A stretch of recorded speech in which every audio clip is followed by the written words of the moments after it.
During World War II, the property was used as a rest house and sanatorium by the Japanese forces, transforming the serene retreat into a place of horror. Stories of brutality and violence dated its history, as it is believed that numerous individuals were tortured and killed within its walls. In 1973, the property was sold to Tony Agbao, a faith healer, and was transformed into a 33-room hotel, hence its current name, the Diplomat Hotel. Agbao aimed to turn the hotel into a center for healing. However, following his death in 1982, the hotel ceased operations and has since been abandoned.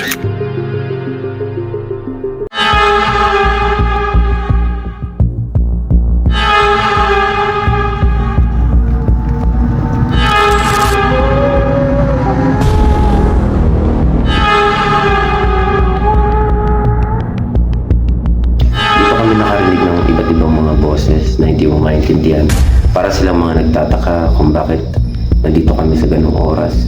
Dito rin ako nakakita ng na-capture ko yung madre.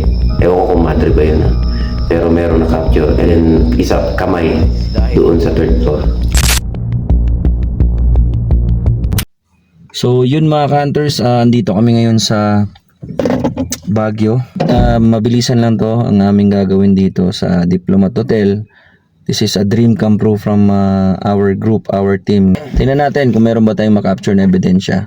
Kung totoo ba yung sabi-sabi na ito ay isa sa pinaka-hunted na hotel, abandonadong hotel dito sa Pilipinas, which is ang Diplomat Hotel. Mga ka-hunters, kasama natin ngayon ang aking partner. Walang iba ako hindi si Ramon Miles, international psychic medium from the UK. Yan. At meron tayong kasama dito, walang iba kundi ang ating brother ni si Ka-Hunter. Hi, ako ito si Noriel Gash Trip ng Hellfire. Subaybayan niyo itong explorasyon dito sa Diplomat. Halina't samahan nyo kami at ating explore ang Diplomat Hotel. At kami ang Cebu Ghost Hunters International. Kasama si Hellfire, Noriel Gash Trip at Black Sheep Ghost Trip. Thank you so much mga ka-hunters. Let's go. So yun mga ka-hunters, nasa likod ko ngayon ang isa sa most haunted na abandoned hotel dito sa Pilipinas, which is ang Diplomat Hotel. Makikita natin dito ngayon na sobrang dilim. Tignan nyo. At nandito na kami sa loob ng Diplomat Hotel at makikita natin itong Blood of Fountain. At ang sabi pa sa Google ng aking sinearch ay marami daw ditong pinugutan ng mga madre, pare at saka mga bata.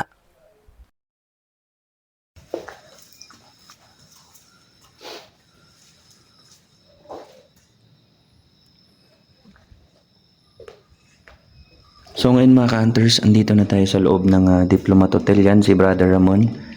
Kasama natin ngayon si Noriel Ghost Trip. Ano yung nangyari sa'yo dito ngayon? Explore mo to. Dito kami nakarinig ng iba't ibang mga boses na hindi mo maintindihan. Para silang mga nagtataka kung bakit nandito kami sa ganung oras. And then dito rin ako nakakita ng na-capture ko yung madre. Ewan ko kung madre ba yun, pero meron na-capture. And then isa kamay. We have here Brother Ramon Miles. So I know hindi naman niya naiintindihan yung pinag-usapan namin. So Brother Ramon, what do you sense here? Well, straight away, as soon as we came into this corridor, I had left-sided chest pain, and it was quite severe. That's now left me, but we're being followed by a gentleman behind us. Okay. And I've got a headache as well. Do you hear something over there then? Okay. I don't hear anything. Okay. I don't sense anything in here at the moment. But there's a spirit behind us. I've had chest pain and head pain. Head pain's now gone as well, so I'm not suffering with any pain. Okay. Just an uneasy feeling. So dream come true rin na makapasok din dito at makapunta ng Diplomat Hotel mga ka-hunters. Napakaganda at unforgettable na experience to. Dito mga ka-hunters ay una na ni Ramon na narinig na merong mga footsteps. At ngayon ay hindi lang si Ramon ang nakarinig, kung hindi, pati na rin si Noriel. What? Did you hear that? What? I heard something. What did you hear? Oh, footsteps. Footsteps Okay, where? over there. Okay, cool, good. Okay, so hopefully we've got the spirit following us and making a noise at the same time. Cool. Okay, I thought somebody, guard. I can feel something at the back of my neck now. I can feel pressure at the back of my neck.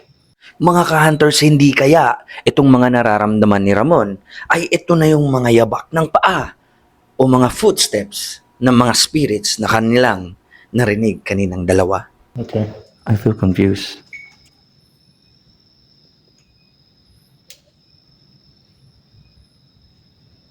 I feel like I'm being moved like this. I'm here and I feel that it's almost like there's a gap of a few seconds and I'm over here, although I'm not moving. I've never felt anything like this before. At ayon pa kay Ramon mga ka-hunters, ito ay ang kanyang pinakauna. Itong kanyang naramdaman kani-kanina lang na parang siya ay nagsiswift ang kanyang katawan. Kaya bigla na lang siyang napadasal. I've already said a protection prayer. I'll say it again for the viewers. I ask Archangel Michael and the Blessed Virgin Mary to protect all three of us here this evening, to create a veil of protection around us and to keep away any really negative spirits. Obviously allow the spirits that are here and reside here to communicate with us, but only at a certain level. Amen. EVP session number 1. Wait, naglalakad si FJ. Meron bang kasama? Meron ba kaming kasama ngayon dito?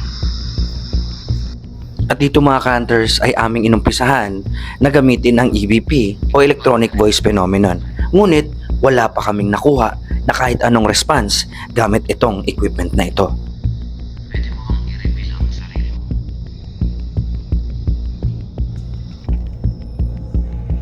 Tignan natin kung ano nangyayari dito kay brother. Salamat you, brother. What do you sense? What do you feel? Nothing. Yeah. Nothing. Moment now. All the At nang dahil wala nang nararamdaman si Ramon na spirits dito sa unang palapag, napagdesisyonan namin na pumunta na sa second floor. Hinihila ko sa taas eh. I feel like I would like to go upstairs. Okay. Okay. Lead the way. Yeah, this way.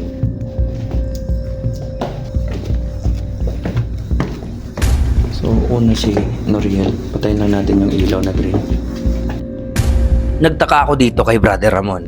Hindi naman siya ganito habang umaakyat sa mga hagdanan. Ngunit ngayon ay siya ay nag-i-struggle na pumunta at umakyat sa hagdanan papuntang second floor. We will check kung saan tayo dadalhin ng ating mga sense. Especially yung sense ni Brother Ramon. Try natin yun. Chest pain in this area here. Just this area. I'm going into this room here. Okay, let's try. Yes. Coming in. Just to Shit. Can you lock off a camera here? At sa mga oras na ito mga ka-hunters ay pinapaliwanag ni Ramon na kapag siya daw ay nakakaramdam o nakakasense ng spirit na gusto nang kumonekta sa kanya, nabubulol siya at hindi siya nakakapagsalita ng maayos. At sa mga oras naman na ito ay sinimulan na ni Ramon na gawin ang infamous na human pendulum sa aming dalawa ni Noriel Ghost Trip. Okay. So I want you to close your eyes. Look at me. Close your eyes. Okay. Nice and relaxed. Hands on your pockets. Okay. And I'm going to ask Spirit to communicate with us by pushing you forward. Okay? So I'll stop you from falling. Spirit was trapping me. Now they've released me. So, Spirit, I want you to act on these two professional ghost hunters. I want to push them forward. At ngayon may kita natin mga ka-hunters na si Noriel Ghost Trip ay parang nagsiswing-swing na ang kanyang katawan, ngunit ako ay parang wala lang. So dito mga ka-hunters may kita ninyo na pumipili ang spirit sa sabi pa ni Ramon kung sino ang kanyang itutulak papunta Forward. sa mga kamay ni Ramon. Close your eyes. At ito ang inyong may kita. So you can't see what the other person's doing. Push them forward. Keep going. Keep pushing, Spirit. Keep pushing. Don't go back. Don't go back. Stay with it. Keep pushing. Keep pushing, Spirit. At dito ay atin ang makukumpirma kung sino ang napili ng mga spirit na itulak papunta sa mga kamay ni Ramon. At nakikita naman natin dito mga hunters na si Noriel Ghost Trip ang kanyang napili o ang napili ng spirit. Push them forward. Perfectly safe. Perfectly safe. Keep pushing forward, push them forward. Come on, Spirit, this is your chance to communicate, to show us your strength and your willingness to communicate with us. Push them forward. Ginagawa mo. No, stay as you are. Stay as you are. As long as you can breathe, you're okay. As long as you can breathe, you're okay. Nice and relax. Relax your body. Relax your body. Open your eyes. Come to me. Come around me. Keep pushing, Spirit. Keep pushing. Nang nakita ni Ramon na hindi naman ako affected sa mga spirit at nakita naman natin dito sa videong ito na si Noriel Ghost Trip ang sobrang naapektuhan, nagpag-control ng mga spirit, kaya forward ako ni Ramon at para mag-guide at tulungan siya na ma-prevent na matumba si Noriel sa pagtutulak ng mga spirits. Keep still. Keep still. Now release your pressure, Spirit. Release your pressure. Let him go. Bring him back up. Bring him back up, Spirit. Bring him back up. Up to standing position. Bring him back up to the standing position. At sa mga oras na ito ay napagdesisyon na ni Ramon na huminto o ihinto na ang ginagawa ng spirit sa kay Noriel upang si Noriel ay bumalik na sa kanyang sarili. I can't move my feet. This is Can't move them? Okay, good. So his feet are numb. And he's having difficulty moving his feet. Just move your toes. Just your toes. Let me see your toes moving. Okay? Toes. masakit.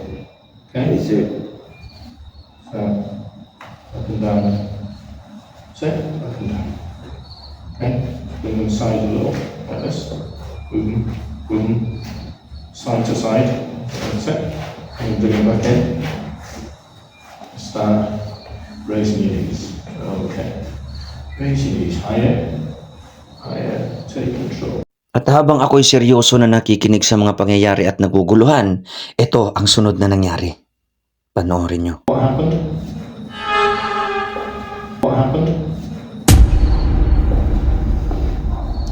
Bigla na lang nawalan ng lakas ang aking kanang paa na parang merong puwersa na hindi ko may paliwanag.